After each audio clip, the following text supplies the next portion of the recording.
Students, this is Salma वानी। ये मेरा इंट्रोडक्शन है। तो आज हम यूनिट फर्स्ट का सेशन सेकंड पढ़ेंगे। That is about terminology related to garments. कौन कौन सी टर्म्स हैं जो हम यूज़ करते हैं जब हम गारमेंट की कंस्ट्रक्शन करते हैं, जब हम कपड़े बनाते हैं। So here we go. There are so many terms, but मैंने कुछ इम्पॉर्टेंट टर्म्स जो हैं सेलेक्ट की हैं। So first one is fabric, second one is yarn, baste, bodkin, hem, seam allowance, selvage, drafting, brocade, crepe, armhole, frill, flounce. तो ये कुछ common terms हैं जो हम यूज़ करते हैं while sewing any garment. So we'll start with the first one, that is armhole. Armhole, it is a hole for the arm where bodies join the sleeve. It is important to have the depth and width of the armhole to the perfect for an individual, especially when clothes or closely fitting. मतलब आप shirt पहनते हो तो जो आपका shoulder है, shoulder के पास एक होल जैसा बना हुआ होता है, जो मेन पॉइंट होता है जहाँ से आप अपना आर्म एंटर करते हो।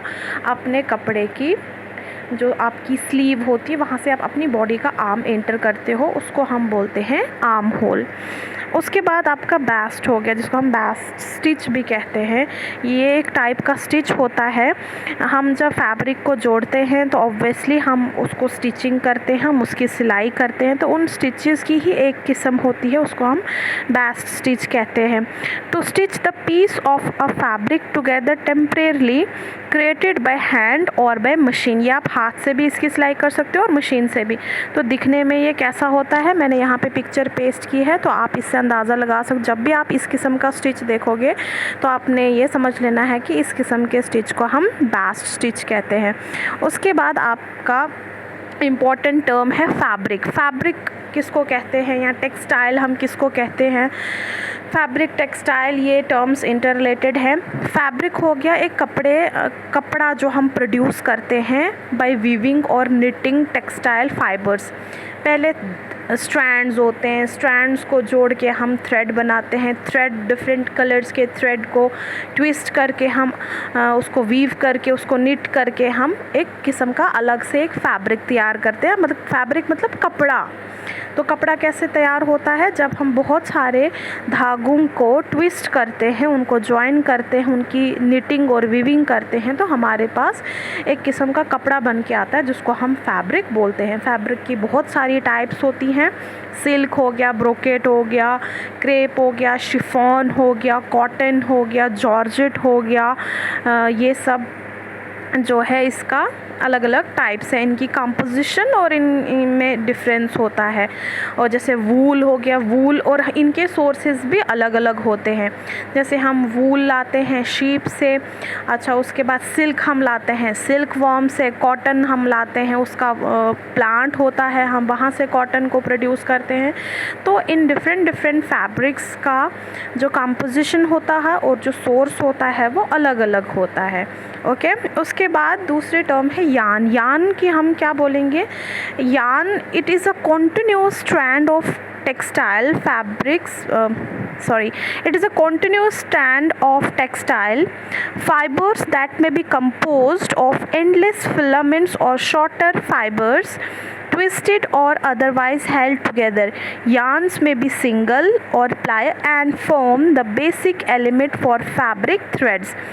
yarn देखो इसकी कैसे हम yarn किसको बोलते हैं, ये कैसे बनता है, मैं आपको पूरा समझाती हूँ। जब हम जैसे हम वूल लाते हैं। ओन को पहले हम कहाँ से बोरो करते हैं, उसकी रॉ फॉर्म हम शीप को जो है उसको हम सीज़र से उसकी स्किन के ऊपर जो बाल आते हैं उसकी हम कटिंग करते हैं, फिर हम उसको साफ़ करते हैं। उसके बाद हम उसको जैसे हम पुराने ज़माने में चरखा यूज़ करते थे, तो आपको याद होगी अपनी दादियाँ वगैरह जो करती थी, तो फिर हम उससे तैयार करते हैं। एक पतला पतला एक स्ट्रैंड निकल के आता है, वो जो हेयर टाइप स्ट्रक्चर आप देखते हो जब हम उसको काफ़ी ज़्यादा बुनते हैं, वीविंग उसकी करते हैं, तो हमारे पास एक पतला सा हेयर का जो स्ट्रक्चर होता है उसी किस्म का वो दिखता है आपको। जैसे आप धागा तोड़ोगे तो उसके टिप पे जो आपको वो पतली सी बाल के बराबर वो जो दिखता है उसको हम यान बोलते हैं। तो थिन स्ट्रैंड्स जो आपको दिखते हैं धागे के ऊपर उनको हम यान बोलते हैं। तो फिर क्या होता है, उस यान को हम ट्विस्ट करके हम उसको क्या बनाते हैं, थ्रेड बनाते हैं, जिसे में थ्रेड बनाते हैं। तो फिर अलग अलग थ्रेड्स को हम वापस ट्विस्ट करके वो काफ़ी मोटा हो जाता है, फिर हम उसकी निटिंग और वीविंग करते हैं, फिर वो हमारा कंप्लीट क्या बन जाता है, एक फैब्रिक तैयार हो जाता है। तो yarn, thread, weaving, knitting, these all are different processes, different stages which is required for the construction of या फिर for the production of fiber। उसके बाद सीम जो है क्या होता है, सीम जब हम दो पीसेस को जोड़ते हैं, आप कपड़े बना रहे हो, आप कोई भी किस्म का फ्रॉक बना रहे हो, शर्ट बना रहे हो, प्लाज़ो बना रहे हो, कुछ भी बना रहे हो, तो आप क्या करोगे, दो पीसेस को आप ज्वाइन करके उसकी स्टिचिंग करते हो। तो जिस जगह पे आप उस पीस ऑफ क्लॉथ के दोनों पीसेस को आप जहाँ पे जोड़ोगे, उसके ऊपर जहाँ पे सिलाई करोगे, तो उस सिलाई को हम क्या बोलते हैं, या आपके फैब्रिक के अंदर वाली साइड है जहाँ जब हम पहनते हैं तो ये अंदर छुप जाता है, तो उसको हम क्या बोलते हैं, सीम। सीम कैसा होता है, जैसे हम अपनी कोई शर्ट खोलेंगे, उसकी इंटरनल साइड हम उसकी पिक्चर क्लिक करेंगे, आपका जो आपने जो कपड़ा पहना है, जो गारमेंट पहना है, जब आप उसके रॉन्ग साइड पे आप उसकी फ़ोटोग्राफ लोगे और आपको पता चलेगा कहाँ कहाँ उसकी सिलाई हुई है, तो वो जो जहाँ पे पीसेस को जॉइंट किया होगा, जहाँ पे सिलाई लगी होगी, उस सिलाई को हम सिम कहते हैं।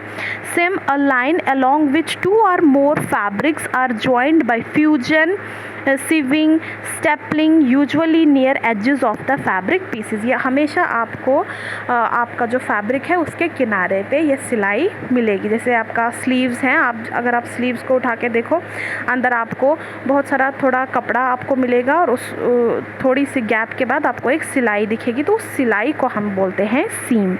उसके बाद आता है सीम अलाउंस। सीम अलाउंस हो गया जो आपकी इंटरनल सिलाई जहाँ पे लगी होती है, उसके बाद आप टेलर ने देखा होगा आपने, उसमें थोड़ा गैप छोड़ा होता है। जैसे आपके कपड़े कभी टाइट हो जाते हैं तो आप टेलर को बोलते हैं उसको थोड़ा लूज़ कर दो। लूज़ वो तभी कर पाएगा जब अंदर उसको गैप होगा।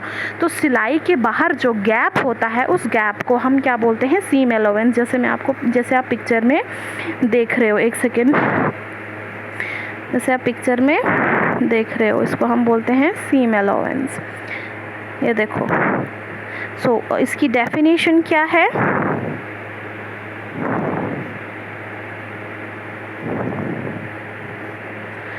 it is the area between the edge and stitching line on two pieces of material being stitched together. It can range from 1¼ inch wide or as many inches as required।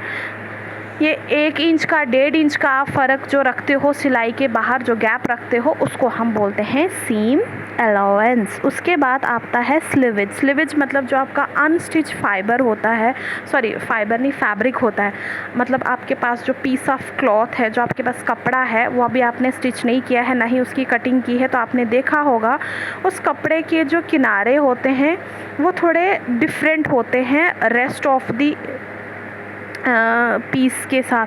जैसे यहाँ पे मैं आपको दिखाती हूँ, 1 second, ये जो आपको दिख रहा है ना, यहाँ पे इतना सा एरिया, इसको हम बोलते हैं स्लीवेज। स्लीवेज मतलब जो आपका एज होता है, आपके कपड़े का जो एज होता है उसको हम स्लीवेज बोलते हैं। It runs parallel to the lengthwise grain of the fabric which is tightly woven finished edge of fabric. Simply आपके फैब्रिक की जो एज फिनिशिंग होती है उसको हम स्लीवेज बोलते हैं। ओके,